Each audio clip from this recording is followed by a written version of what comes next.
এক্সক্লুসিভের একটি নতুন ভিডিওতে সকলকে স্বাগত জানাই। সবেমাত্রই অনুষ্ঠিত হয়ে গেল মাধ্যমিক 2026 বাংলা পরীক্ষা।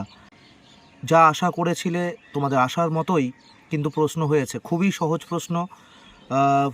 এক দুটো প্রশ্ন বাদ দিয়ে, অর্থাৎ ব্যাকরণের অংশ থেকে এক দুটো প্রশ্ন বাদ দিয়ে কিন্তু সব প্রশ্নই প্রায় ভালোই এসেছে। তোমরা চলো দেখে নাও সঠিক এমসিকিউ এবং এসএকিউর উত্তরগুলো কি হতে পারে এবং তোমরা কি কি করেছো সেটা কিন্তু তোমরা নিজেরাই মিলিয়ে নাও। দেখো, প্রথমেই কিন্তু রয়েছে ছদ্মবেশে সেদিন হরিদার রোজগার মন্দ হয়নি। কোন ছদ্মবেশে? বাইজির ছদ্মবেশে। একের দুয়ের দাগ, আমি বাবু ধর্মভীরু মানুষটি কে? গিরিশ মহাপাত্র। একের দাগের 3, অমৃতের মতো ছেলে পেলে হিসাবের বাবা কতজনকে পালন করতে পারেন? 21 জনকে। আমাদের ডান পাশে ধস, আমাদের বায়ে গিরিখাদ। তারপরে দেখো একের 5 দাগে, প্রয়োল্লাস কবিতার উৎসগ্রন্থ অগ্নিবীণা। কুম্ভকর্ণের দেহ কোথায় ভূপতিত? সিন্ধু তীরে। বৈজ্ঞানিক সাহিত্যে যত কম থাকে ততই ভালো। কি কম থাকা ভালো? অলঙ্কার। নিবের কলমের মান মর্যাদা বাঁচিয়ে রেখেছিলেন একমাত্র সত্যজিৎ রায়। পরিভাষার উদ্দেশ্য হলো ভাষার সংক্ষেপ ও অর্থ সুনির্দিষ্ট করা। রামের চেয়ে শ্যাম ভালো, এই রেখাঙ্কিত অপাদান কারকের উদাহরণ। কারণ রামের চেয়ে হইতে থেকে এগুলো কিন্তু অপাদান কারকের উদাহরণ হয়। একের দাগের 11তে দেখো, বাক্যে কর্তা ও ক্রিয়া যদি একই ধাতু থেকে নিষ্পন্ন হয় তবে সেই কর্তাকে বলে সমধাতুজ কর্তা। যে সমাসের সাধারণ নিয়মে ব্যাসবাক্য হয় না সেটি হলো নিত্য সমাস। ক্ষণস্থায়ী পদের সমাস হলো ব্যাপ্তি তৎপুরুষ। দুটি সরল বাক্য যখন সংযোগ অব্যয় দ্বারা যুক্ত হয় তাকে যৌগিক বাক্য বলে। ফেলে আসা দিনগুলো আমার মনে পড়ে গেল বাক্যটি হলো সরল বাক্য। যে বাচ্চে কর্ম প্রধান হয়ে ওঠে তাকে বলে কর্মবাচ্য। তোমার গল্প আমি ছাপিয়ে দেবো, এটি কোন বাচ্চার উদাহরণ? কর্তৃবাচ্যের উদাহরণ। এই গেল 17টা আমাদের এমসিকিউ। এবং এবারে দেখো 2 দাগে যে এসএকিউগুলো রয়েছে, কি আশ্চর্য চমকে ওঠে ভবতোষ। ভবতোষ চমকে ওঠার কারণ কি? কারণ বিরাগী বেশে যে হরিদাকে দেখেছিলেন জগদীশবাবুর বাড়িতে, তাই ভবতোষ চমকে উঠেছিলেন। অমৃতের বয়স 10 বছর। এই ভীষণ মধুর শব্দ শুনতে শুনতে সর্বাঙ্গ অবসন্ন হইয়া আসিতেছে। কোনকে অবসন্ন করেছিল? মুখ ফিরিয়ে হাসি গোপন করিল। হাসি গোপন করার কারণ কি? সন্দেহভাজন গিরিশ মহাপাত্রের সেই পোশাক দেখে অপূর্ব হাসি গোপন করেছিল। 2-এর 1-এর 5, সারা ভারতে শোরগোল পড়ে যায়। কী নিয়ে শোরগোল পড়ে? সন্ধ্যাতারা পত্রিকায় তপনের গল্প প্রকাশ হওয়ায়।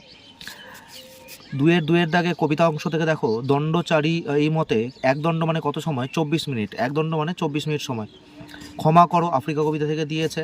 প্রণমিয়া ধাত্রীর চরণে, এই ধাত্রীর পরিচয় হলো দেবী লক্ষ্মী। এছাড়া সমস্ত সমতলে ধরে গেল আগুন। আগুন ধরার কারণ কি? যুদ্ধ আসার ফলে। আমাদের পথ নেই আর, তাহলে আমাদের কি করণীয়? তাহলে আমাদের ঐক্যবদ্ধ হয়ে থাকতে হবে অশুভ শক্তির বিরুদ্ধে, এটি আমাদের করণীয়।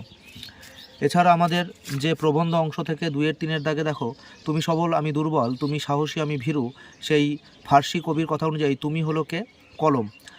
যিনি কানে কলম গুজে দুনিয়া খোঁজেন তাকে বলে দার্শনিক। বিজ্ঞান চর্চা এখনও নানা রকম বাধা আছে। কোন বিষয়ে এখনও বাধা আছে? পারিভাষিক শব্দের অভাব। কলিকাতা বিশ্ববিদ্যালয় পরিভাষা সমিতির সঙ্গে কারা কাজ করেছিলেন? বঙ্গীয় সাহিত্য সমিতি। অনুক্ত কর্তা, অর্থাৎ 2-এর 4 দাগে দেখো, ব্যাকরণের যে অংশটা সেই জায়গায় অনুক্ত কর্তা কাকে বলে? কর্মবাচ্য ও ভাববাচ্যের কর্তা প্রধানরূপে উক্ত হয় না, আর সেই কর্তাকেই কিন্তু আমরা অনুক্ত কর্তা বলি। জনে জনে নিমন্ত্রণ করেছি, নিম্নরেখ পদটি কী জাতীয় কর্ম? এটা হচ্ছে কর্মের বিপসা। আকাশবাণী ব্যাসবাক্য সহ সমাসের নাম করতে বলেছে। আকাশ থেকে আগত বাণী, এটি কিন্তু অপাদান তৎপুরুষের উদাহরণ। অলপ সমাস কাকে বলে? আমরা জানি যে সমাসের ক্ষেত্রে পূর্বপদের কিন্তু বিভক্তি লোপ পায় না, তাকে আমরা অলপ সমাস বলি। বাক্য নির্মাণের শর্তগুলো কী কী? 3টে, যোগ্যতা, আকাঙ্ক্ষা, আসক্তি। হয় বাংলা পড়ো নয় ইংরেজি পড়ো, যৌগিক বাক্য করতে বলেছে। বাংলা পড়ো অথবা ইংরেজি পড়ো। আবেগসূচক বাক্যের একটি উদাহরণ, আহা কী সুন্দর ফুল, এরকম যে কোনো তোমরা করতে পারো। বাড়িতে খবর দিয়েছেন, কর্মবাচ্যে রূপান্তর করতে হলে বাড়িতে খবর দেওয়া হয়েছে। এবং কর্মকর্তী বাচ্চা একটি উদাহরণ, তোমরা সবাই অনেকেই অনেকবার প্র্যাকটিস করেছো। পাখি ওড়ে, বৃষ্টি পড়ে, পাখা ঘোরে, এগুলো যে কোনোটাই কর্মকর্তী বাচ্চার কিন্তু উদাহরণ হবে। এই গেল এমসিকিউ এবং এসএকিউ পার্ট। তোমরা 3-এর দাগে দেখো, এগুলো সবই কিন্তু তোমাদের যা যা কমন বলে দেওয়া হয়েছিল কেটিসিতে, যা যা কমন দেওয়া হয়েছিল, এমনকি গতকাল রাতে যা যা তোমাদের বলা হয়েছে পূর্ণমান 5-এর এবং রচনা থেকে শুরু করে সমস্ত প্রশ্নগুলো কোনি থেকে সবই তোমাদের কমন এসছে।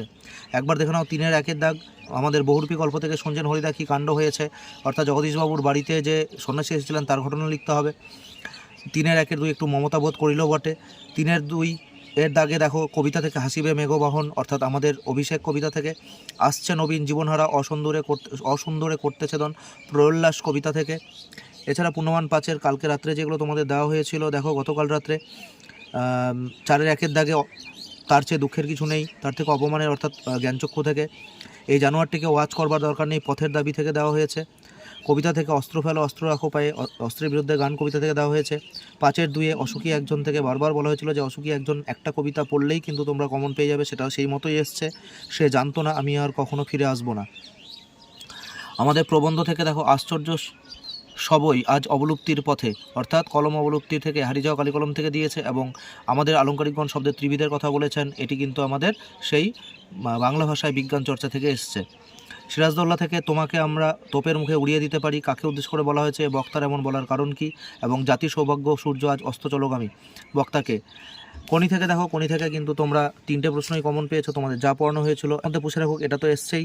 তার সাথে 8-এর 2-এর দেখা দেখো, তবে আপনার হাতটা বোধ হয় বেশি দিন এই গন্ধমতন টানতে পারবে না, কে কাকে বলেছিল এবং বক্তারের কথা বলার কারণ কি, অর্থাৎ সেই বিষ্ণুচরণ ধরের যে স্থূলতা, তার জন্যই এই কথা বলা হয়েছে।